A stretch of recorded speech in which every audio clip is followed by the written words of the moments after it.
back in. Today we're going to discuss some of our top kickers for Week 15. Let's go ahead and get right into it. I don't really think that you really need me to go on and tell you about how great of a play Chris Boswell or Cameron Dicker or Brandon Aubrey, Jake Bates, or Kylie Fairbairn are.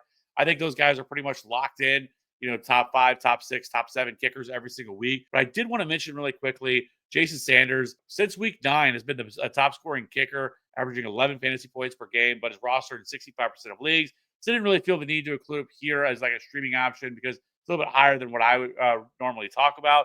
But if he is sitting out there, he's definitely worth an ad as long as he's not one of the guys I listed above. And then lastly, I don't understand why Jake Elliott is rostered 90% of leagues.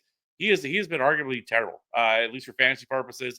He is the kicker 31 in fantasy points per game. His 75% conversion rate ranks 33rd. So drop Jake Elliott for any of the guys that I'm talking about today. Let's move over to our streaming options. We're going to start with Matthew Wright versus the Browns. Matthew Wright had a big Week 14. He connected on 4 field goals from 31, 33, 47, and 50 yards. Also made his lone PAT for 16 fantasy points last week. He has now scored 14 and 16 fantasy points in each of the last 2 weeks. It should be considered one of the top kicking options this week with a matchup against the Browns. The Browns have allowed the 13th most fantasy points to kickers this season. Wright will continue to be one of the top streaming options until Harrison Butker returns, which does look like will be next week. So let's keep moving here. We're going to move over to Wil Lutz. Lutz and the Broncos get a home matchup fresh off their Week 14 bye.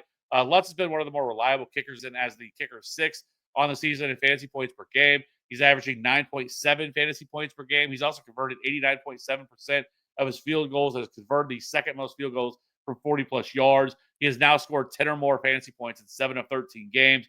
As far as the matchup is concerned, the Colts have yielded the 9th most fantasy points to kickers. Next up is Will Reichard versus the Bears. Reichard returned from injured reserve last week and converted all 6 of his PATs, but did miss his lone field goal opportunity. He's still averaging 9.1 fantasy points per game this season. Prior to his injury that cost him 4 games, Reichard posted top 12 performances in 4 of 8 games. He should be able to get back on track this week with a really good matchup against the Bears, who surrendered the 10th most fantasy points to kickers this season. The Vikings have a healthy 26 point implied team total this week and the 8th highest on the slate. It is currently an 8-point favorite in this game. So Anders Carlson versus the Jaguars this week.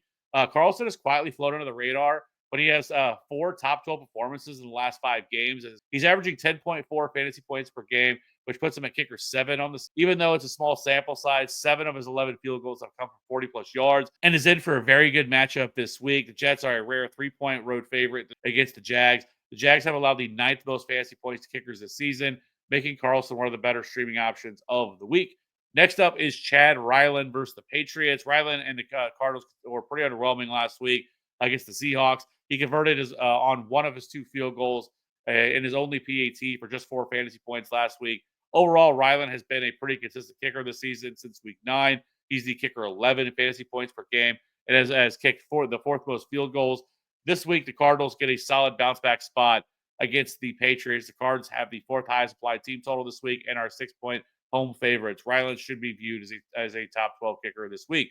Lastly, a couple other guys I just want to mention really quickly if you're in some deeper leagues, deeper formats, people are hoarding kickers or anything like that. I want to mention Cade York. York took over as the Bengals kicker after Evan McPherson was placed on IR. York was solid in his Bengals debut last week against the Cowboys, converting both of his field goals and all 3 PATs for 9 fantasy points. This week, the Bengals take on a Titans defense that gives up the 13th most fantasy points to kickers. And then the other option would be Eddy Pineiro. Earlier this season, when the Panthers' offense was arguably the worst in the league, Pineiro was an afterthought. However, since their offense has come back to life, we have seen a resurgence from him as he has been the kicker 10 since Week 9, is averaging 9 fantasy points per game. As long as their offense continues to play at this level, Pineiro is a viable streamer. And the Panthers currently have the 11th highest applied team total this week, and it actually are 3-point favorites against the Cowboys. So things you love to see there. So that being said, be sure to hit the like and subscribe button. We'll see you on the next one.